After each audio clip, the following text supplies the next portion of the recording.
6.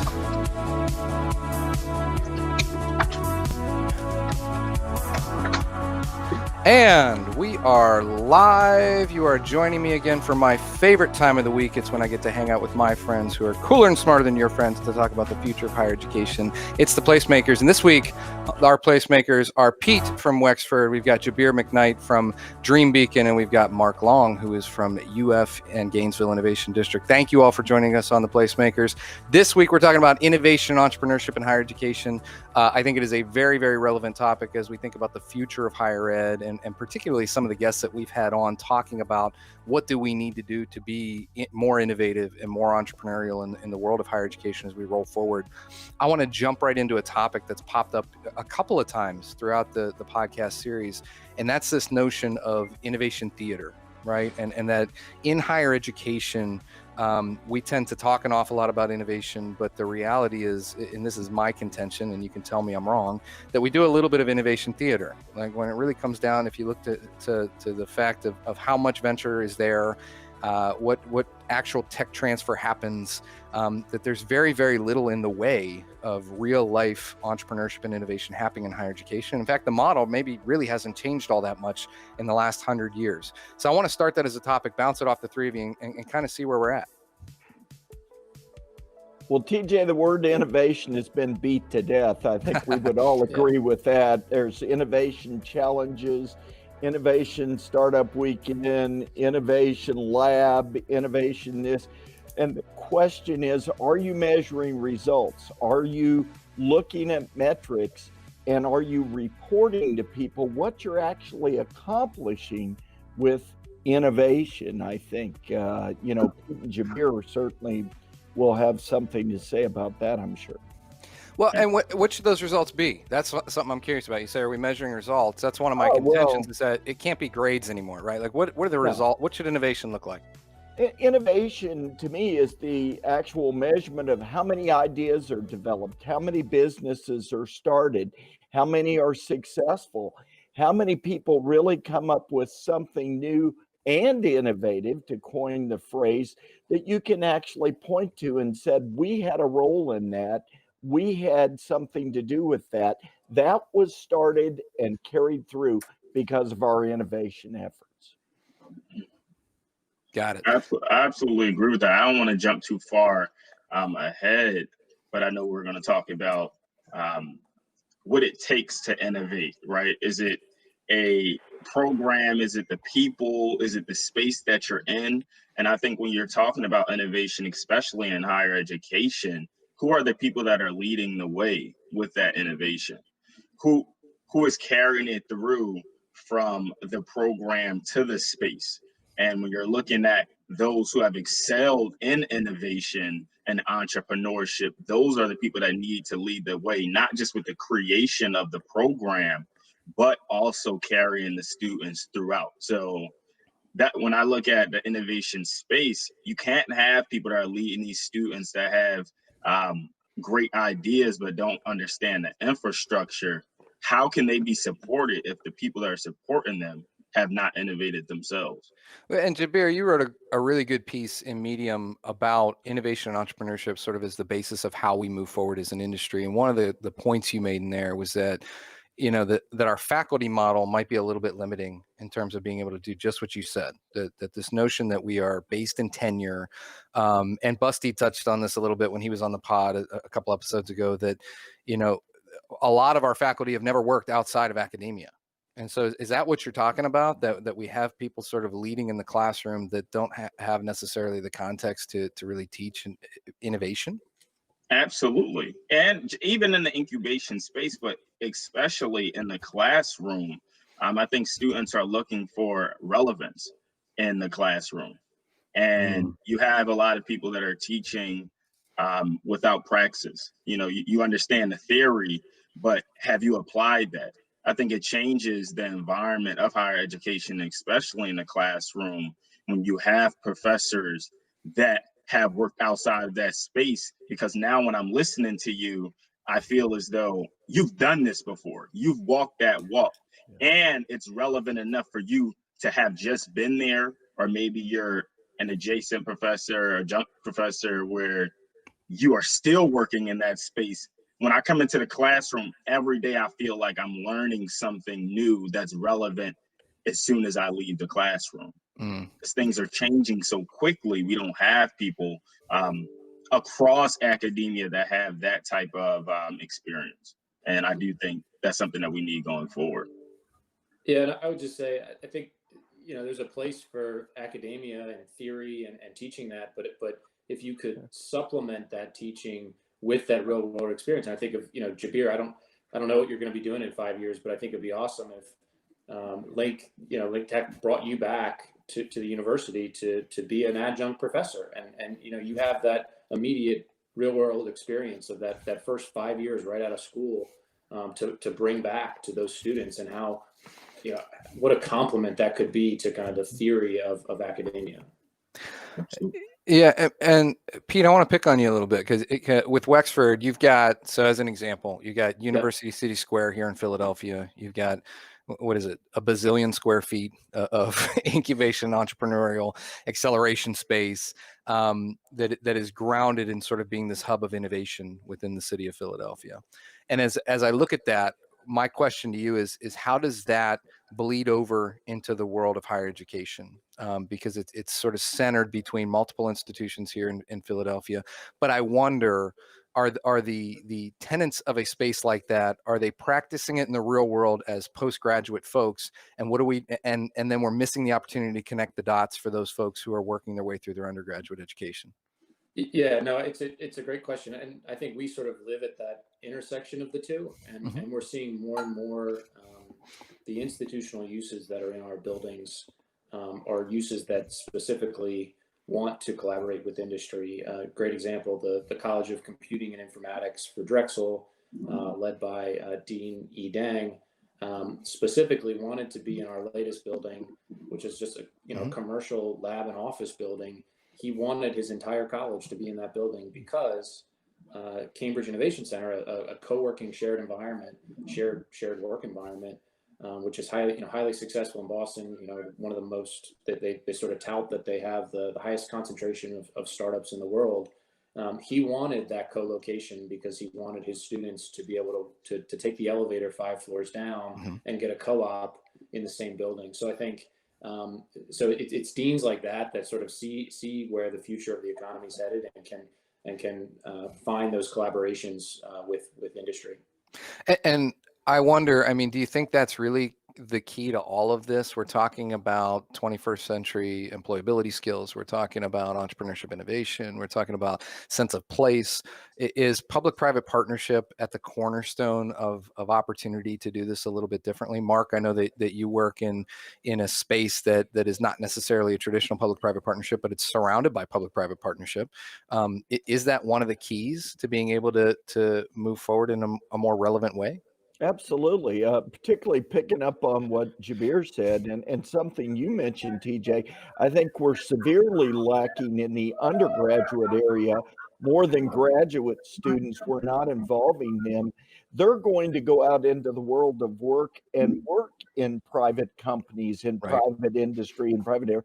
Why wouldn't you expose them to that up front? And therefore, we are partnering constantly with private corporations, development corporations, people like Wexford, other companies that can bring the aspect of the place, the building, and then we, as part of the academic unit, have to integrate it with academia. And I think that's the key to providing the actual real world experience that students need to get to that entrepreneurial level, if you want to call it. Well, and Jabir, I'm really curious from your lens, because you're not that far removed from being a student, right? I think you're a 2019 grad.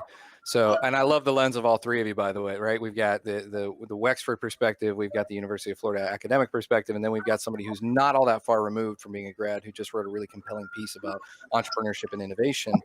And I'm really curious about this idea of where the biggest gap is, because Mark, what you mentioned was it's not really about grads necessarily, because there are a lot of opportunities there. And I wonder if it's not even really about, juniors and seniors working their way through college. I wonder if it's about freshmen and sophomores. And have we done any job at all, not even just a good job, have we done any job at all at creating relevant educational opportunities for those folks? I starting with the freshmen, I think something the opportunity there, and it's something that we're doing at Dream Beacon is really engaging those freshmen early on and assisting them with their plans and really looking internally at what they value, and why they value those things, what their purpose is, what are their core values, and really engaging them to build out a plan that they created internally, not pressing them to say, this is what the university believes you should do, or this is what your professor believes you should do, but what do you want out of this experience? Making the students feel as though they have skin in the game in their education early on is extremely important. From there, then you can engage them with, I think Brandon spoke about this, Brandon Busty, in one of his articles, the triple threat graduate. Mm-hmm. And engaging them. Now you engage them early to understand what that plan is, what they want, and think with the end in mind first and work backwards. And then you engage them and say, hey, you need those internships. If you have those professors in the classroom that have that relevant experience, you'll have the mentorship opportunities there. Yeah. And really engaging them in those long-term projects because they need to understand what that space is. Like Mark said, after they graduate, what does it look like in the private world? So really working towards that and building these students up. So not only they're taking opportunities, but they're able to sustain them. Yeah, I want them to know about the incubator, where the incubator is, what programs are here, and what companies we have here 2 weeks after they get on campus. Oh, okay. So you really want it to be complete. So how do you do that, Mark? I mean, unless you make it a core piece of the curriculum that people are working in these types of spaces, the likelihood of that happening is very slim, right? And where you're located, I'm very familiar with where you're located. The idea that a student's going to venture out to where you are is probably pretty unlikely, right? Yeah, right. So what needs to happen to make that happen? Well, we have to take it to them. And I think what's happening here at UF and what we did at Indiana University and Washington University in St. Louis was get a really tight partnership with the business school. Know all the professors, know everybody in the departments of entrepreneurship and innovation, and really develop a close relationship so we could go to the classroom, we could go to the meetings, we actually invite the entrepreneurship clubs and the engineering academy and everybody to have their meetings here in our conference rooms. We have one that seats up to 85 and learn about. They just give us 4 minutes so I can go in and tell them, this is the incubator, this is what we do here, this is why we need you to participate. We take it to them. Well, and so I want to challenge you a little bit on just one piece of that, which is you said the business school. And I wonder if that's one of the issues that is feeding into this innovation theater, is that we have this very narrow focus on the B school, right? We're not looking at the liberal arts. We're not looking at students from a variety of different backgrounds. And that leads me to wonder about the outcomes again and the results. Does every student, Jabir, one of the things you said in your article was students today want to own their own business. And I wonder, is that real, or do students just strive to have a different sort of skill set for the 21st century workspace? And I ask that from an honest perspective. I think Gen Zers and millennials, I do think there's entrepreneurial spirit there. A lot of students do want to own their own business. And I think there are factors that we have to look at that lead to that, right? When we're looking at since maybe I say 2001 until now, you have so much unsustainability in which we've grown accustomed to. You have 9/11, you have several pandemics. In 2008, you had the housing crisis. Now we're going towards, possibly a Great Depression, right? There's not been a lot of sustainability there, right? And then we're looking at living costs rising. So a lot of these students have entrepreneurial goals, not just because they want the freedom, and a lot of that freedom comes from globalization and social media, where you're seeing people doing things in unique ways, right? And the innovation that we've seen with the internet, cell phones, things are changing so quickly. So why not me? But also how the job market has been with the gig economy, students understand that sometimes these entry level gigs that they're getting, they're not going to be able to make ends meet. So the way to make it meet is to create an entrepreneurial opportunity for themselves. Sometimes it's not even an entrepreneurial opportunity, they're just creating a second job. So how can the university teach these students how to build the infrastructure for those opportunities that they have? And I think that needs to be built into the curriculum, in my opinion, even if those are simple things like sales skills and other things that'll supplement and help them build their value proposition. It doesn't always have to be incubation. Well, and that's, I guess, an interesting question for you then, Pete, because you're, I assume, dealing with a lot of young people that are transitioning from, undergraduate experiences or graduate experiences into the work world, whether it be with the companies that are occupying your space or with people even coming into Wexford in your own company.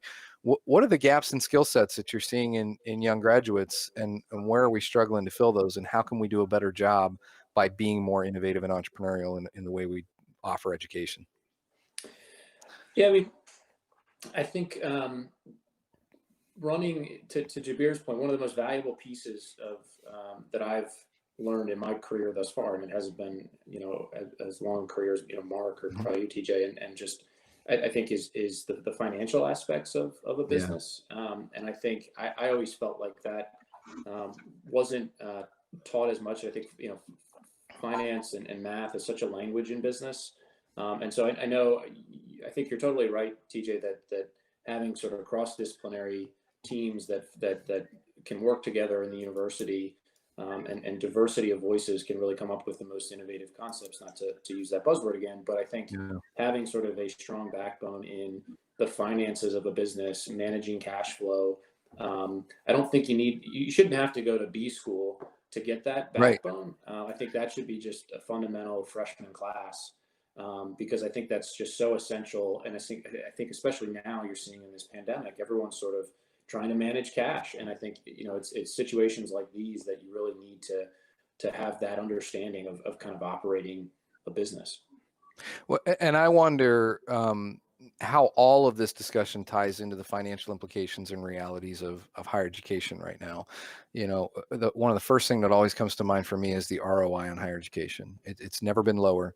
And, I look at a guy like Jabir, who's a recent grad, and wonder, what are some of the things we could do to increase that ROI? Is it simply dropping the price, which is easier said than done, maybe? Or is it increasing the value, or is it some combination of both? And how does innovation and entrepreneurship fit into that?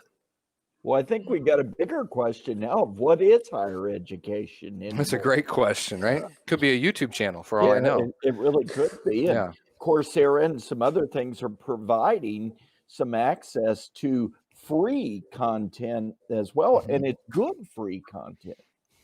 So I think that's a possibility. But I think you get back to what we've all said. You need to start somewhere, and it needs to be early. If you wait until K through 12, kids are in the 6th, 7th grade to start teaching mathematics, they're going to suck at it. It's going to be a bad deal. So why would you expect a college junior or senior who's majoring in music or art or biology or recreation to know anything about finance and business? I always give a talk every year to incoming freshmen in the art school. And one of the professors called me and said, I've Googled PNL and I can't figure it. I said, it's not PNL, it's P&L. And he was like, oh my God. So it goes all the way up, like Jabir was saying, to the faculty. I mean, I can't teach somebody or I can't help them go raise money unless I've been out there on the block raising money myself. It's a big deal. Mm.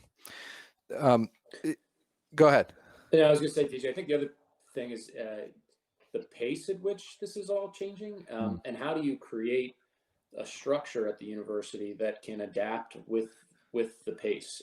So I think, we've been talking a lot about like what is the next thing, but I think how do you create a system that can adapt more? I mean, we all know like institutions just move slowly. They're big, they're powerful, and it takes a long time to kind of change. But how do you maybe break that system to be a little bit more adaptable, more flexible, and create something? Because it's going to keep accelerating, and so how do you keep up with that pace? Well, you're absolutely right. I mean, one of the things, not to call out your institution, Mark, but one of the things we talked about on the front end of this, you're like, I'm not allowed to download Chrome. Right. And so just something as simple as there are systems in place that are hurdles that keep you from putting Chrome on your machine to be able to join our broadcast. That would never happen in a small startup. Right. It just wouldn't happen. It wouldn't occur. Speed, pace, ability to pivot based on what you need to do and want to do are tremendously different. And I wonder, does that trickle down? So what we're doing at the administrative levels of the institution, does it trickle down to students in that we're teaching them that that's how the world is outside of our walls? Absolutely. There's no way around it. Even if you're not trying to do that, I think it's human nature. If you're doing things naturally, you're going to teach people even your fears, or you're going to teach them about the processes in which you've become accustomed to running things. And if you've never been outside of that, then that is going to be imposed on the students. And it is happening currently. Yeah. So I actually talked with somebody today that talked about all of the credits that he has that amount to nothing. I picked up credits here, I picked up credits here, I picked up credits here, but really they amount to nothing because none of these institutions talk to each other and the systems are too complicated for it to mean anything in my life. And I think it's a beautiful example of this notion that we've overcomplicated the whole thing. And because of it, he's incurred quite a bit of debt and come out with no value at the end of the day, which is really unfortunate. I want to visit this topic of, Mark, you said something the other day, and it was about sort of, it's not a place and it's not people, it's more of a program. And I think it was really in response to this notion that, particularly with Innovation Theater, we've all walked into incubators on college campuses, and it's a study lounge. Right. It's got certain types of seating and things like that. But at the end of the day, there's no ecosystem. Nothing's been seeded.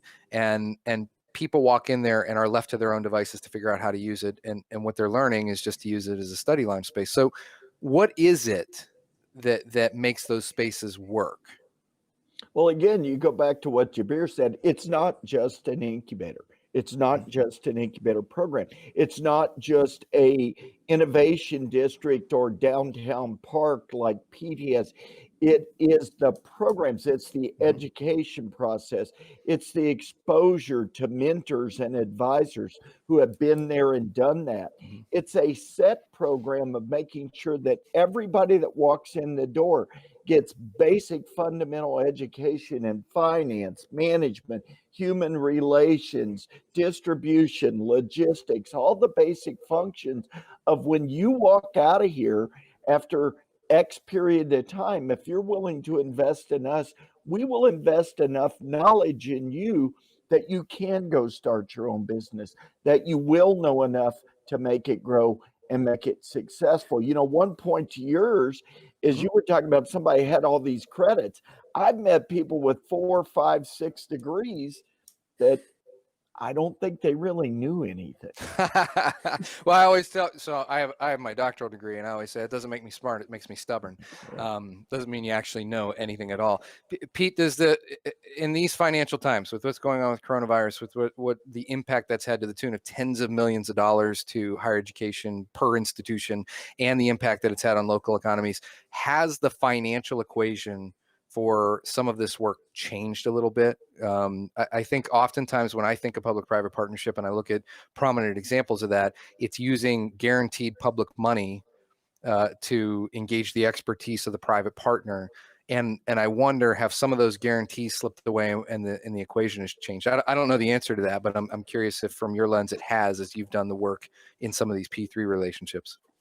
Yeah, I mean, like you said, like our backbone is partnering with institutions, and I would say, I mean, it's a little early to tell, but I think initial signs are that partnering with a developer like Wexford is a resource to the universities. And I think, especially in these times where they're considering how they use their facilities, leasing space is sometimes a much more palatable commitment than building a massive building on their own balance sheet. So I think it obviously depends on every university and their preferences, but we're continuing to see interest from our institutions in space to complement the interest from the industry to co-locate with that space.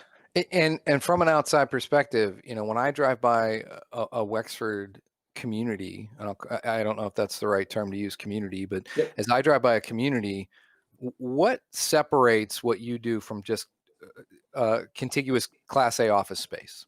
Right? Because I think to the untrained eye, you can drive by and look across the street and not really recognize the difference between community A and B potentially if you don't know what the differences might be. Yeah, I'd say two things. One is we try to create spaces that are different and that kind of change the status quo. One example, and our lobbies, our office lobbies, we've tried to put a hospitality component to it. Mm-hmm. So to really change the dynamic that this office lobby is a piece of art and you're not supposed to touch it, and it's very secure, and don't ever come in unless you're passing through it. Let's flip that upside down. Let's innovate, and let's make the lobby a useful space. Let's make it a place that people can hang out, that people can collaborate, that it's flexible, that you can have meetings, you can have events, much like a hotel. Obviously, COVID, I think will have some tweaks to that, but I still think the principles are there that you make creative use of space. I'd say that's one, and I'd say two is finding key partners. Like Mark said, I think we've had success of finding partners who are experts at doing what they do, and they create a sense of stickiness. So I mentioned CIC. The other one's Venture Cafe. We found an organization. They're a nonprofit. They're in probably, I think, 20 locations around the globe now. They're a global institution, and they host events, and they host events that are cross-disciplinary. They host events that are social in nature, that hit upon a lot of different societal things. So it's not just focused in STEM or focused in art. It's the combination of the two, and they're consistent. They have an event every Thursday, so you always know it's there, and it's a great way to just see what is out there and see what people are talking about. And so it's things like that create a sense of place, create a sense of center of gravity, I guess, that makes we think makes our companies want to stay there. Yeah. So now, to sort of crosswalk it back over to higher education and what's happening there, because I think the contention I made a little bit earlier was, Pete's world is this world where it's happening in the real world. You're working with real companies and real businesses and real innovation sort of ecosystems. And the question is higher ed preparing people to do that? And so with it in mind, that I believe COVID-19 is an accelerator. I don't think it's creating change. I think it's just making it go a little bit faster. Based on what you hear about spaces that Pete just described, I'm looking at you, Jabir, because you're most fresh-minded on what higher education felt like. One, did higher education resemble anything like that? And two, what needs to be accelerated to get us a little bit closer?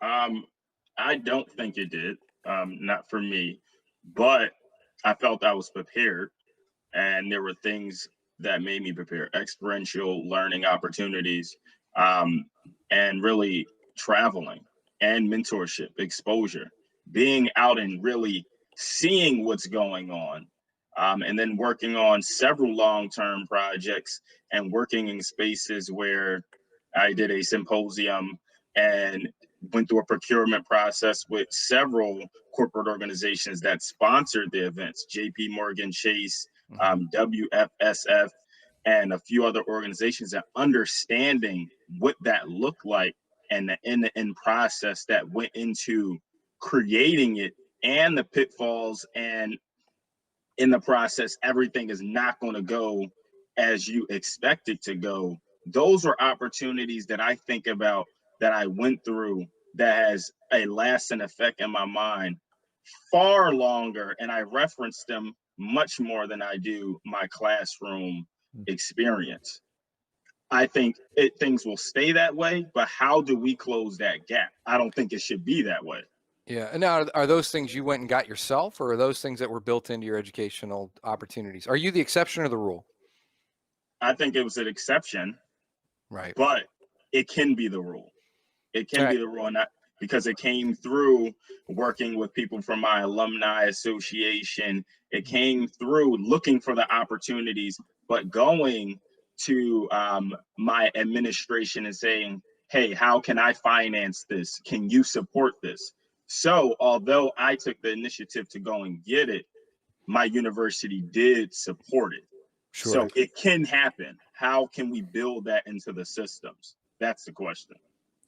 So Jabir, I guess, do you see the future being, if you're going to college, you're signing up for 4 years, that maybe in that 4 years, you have to organize this symposium. That's one of your requirements. You have to join a community organization to better understand the neighborhood that your university's in. You have to start your own business. Like, those could be potentially requirements of the education. Is that kind of what you're thinking, is like to kind of flip the 4 years on its head? I think it depends on the university and the environment that you're in.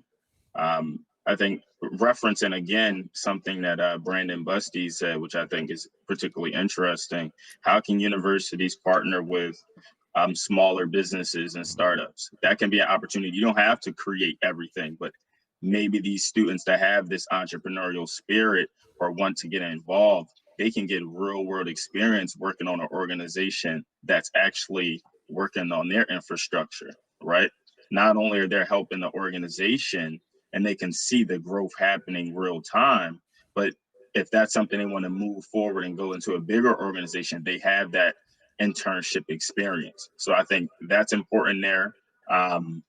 Universities supporting these students when they have a venture idea, and it doesn't have to be their own business. It can be something that's assisting the students on campus, right? Um, but what I don't have the answer to today is you have these other opportunities. There's no longer a monopolization on education. And I think Mark spoke about this. You can go to YouTube, you can get free courses from industry leaders like Harvard and UPenn and the Ivy Leagues. If corporate organizations start to take those credentials instead of always looking at the college degree, and we start to put more emphasis on work experience, then what does that look like for higher education? So I do think there are things that universities can do in terms of co-ops and supporting students, but that's really because private organizations are still prioritizing the college experience. Sure. Instead of credentials, instead of some of the other things that are going to happen. And we've been talking about credentialing and badging and things like that for years and years and years. It's just really never come to fruition that people value it in the same way that they do degrees in our culture and our climate and our economy. And to be honest with you, you asked the question, then what will happen to higher education? Honestly, I think it's a great thing, because I think what it could do is push the price way, way, way down. I think this idea of instead of going to school to get a job, you get a job to go to school. And as Pete sort of implied, flipping the whole thing on its head a little bit has an opportunity to drive the cost down dramatically, which increases that ROI that we talked about at the front. And that's one of the elements of the equation to get that ROI up as we go. So one of the things we like to do on the pod is always take a look at making sure no crisis goes to waste, and that we take every opportunity that we can. What I hate to see is that there are a lot of organizations, institutions saying, what Band-Aids can we put on so that we can just weather this storm and come out the other end and be quote unquote normal. I would hate to see higher education as an industry come out normal, particularly as it relates to innovation and entrepreneurship and the work that we do in higher ed and higher ed adjacency. What things should people be doing right now to make the most of the opportunities in front of us to come out of this a little bit differently? Well, I think that they need to stop talking first about post-COVID this, There is no post-COVID. We are permanently different, no matter what. And secondly, to both Pete and Jabir's point, is I used to have a colleague that would smack everybody on the back and say, change is good, embrace change. Yeah, that's exactly the concept right now. And I think the institutions that do that are the ones that are going to come out, and the rest of them are going to settle down. And there's going to be a real tier of accessibility, availability, and relatability for some institutions, and the rest of them just aren't going to be around. I mean, it's like business. After a while, Apple and Microsoft, everybody else. Remember Compaq? Remember Wang? Remember DEC? Jabir does not. No, You're too Jabir does not. young. Pete already called you and I old, Mark, but Jabir has no idea what you're talking about. I'll fill him in later. Yeah. But the good ones will rise to the top, Yeah, the ones that do give people accessibility and relatability. Well, and estimates on closures in higher education are starting to sort of become steady. They've plateaued a little bit, meaning there used to be people way out here and people way out here. And it seems like everybody's closer to saying, hey, up to a quarter of our institutions could close over the next 5 years. Yeah. That's massive. And wow. So I think change is important. Others, any opportunities we ought to be taking advantage of right now? I think taking advantage of, to Mark's point, when you're talking about relatability, really getting the student leaders and private organizations a part of the process, not on the back end, but a part of that process as you're innovating right now. What does that look like? How can you put those students in the best ability to, one, I mean, it's a privilege to go to school just to learn, and most people don't have that privilege. Some people are going into college, I'm sure, to come out on the opposite end, at least with a job, right? Not just a network. You can find a network on anywhere. We have social media for that, right? But to get a job, and if they're going into private organizations, the best people to assist the school with that thinking are the organizations themselves. And how do you engage the students? Ask them. There are student leaders that give really hundreds of hours a semester to better their universities for no pay at all. Right. Bring them to be a part of the process. Well, and that's an interesting point. As we look around the country at planning teams for return to campus right now, very, very, very few have any student input associated with the planning team. It's a really interesting dynamic that we're planning for people, not with people. It's a strange thing. Pete. Yeah, I echo all that. I think this could be an opportunity for universities to sort of listen and go talk to corporate employers and say, what do you need? Tell us how we can tailor our students to so that you'll hire them. I think there's a need for practical education. To Jabir's point, there's been a lot of turbulation in the economy, and I think students are going to look for jobs. At the end of the day, that's why they're getting more educated. And so what do the corporates need? I go back to Drexel and the College of Computing Informatics. There's a company called DXC. It's one of the largest tech companies that no one's really heard of. And they are giving Drexel's College of Computing Informatics 200 scholarships, full scholarships. Wow. Because they want to recruit the students coming out of that program. I mean, what a powerful partnership. Right. And I think universities should do more and more of that. I mean, and create a space and a program that's specific to those companies' needs. Pete, I love that point of listen, and I think we need to listen in both directions. I think listening sort of outwardly to industry and to companies and what are their needs and how do we fill those gaps is incredibly important. Last week, I had the opportunity to sit on a call with a rising high school senior, and she reaffirmed everything that I believe about Generation Z, which is this is the group we've been waiting for. This group is tremendous. They're wildly talented, wildly passionate, and I think in higher education we spend a lot of time planning for them, not planning with them. We do a lot of recruiting of them, but we don't ask them questions and listen to them about what they expect from their college experience. I think there's a lot of listening that can be done. And where I get some of my best listening done is on this podcast. Jabir, I particularly like the idea of moving from everybody being the exception to making more of those folks the rule. And I appreciate you contributing to that. We've come to that time in the pod. We're going to close it up for the week. I want to thank each and every one of you for being here this week. Next week, we're going to jump back into for some more placemakers. But for tonight, we're going to say goodnight. Thanks a lot and have a great evening. Thanks, guys. Bye, everybody.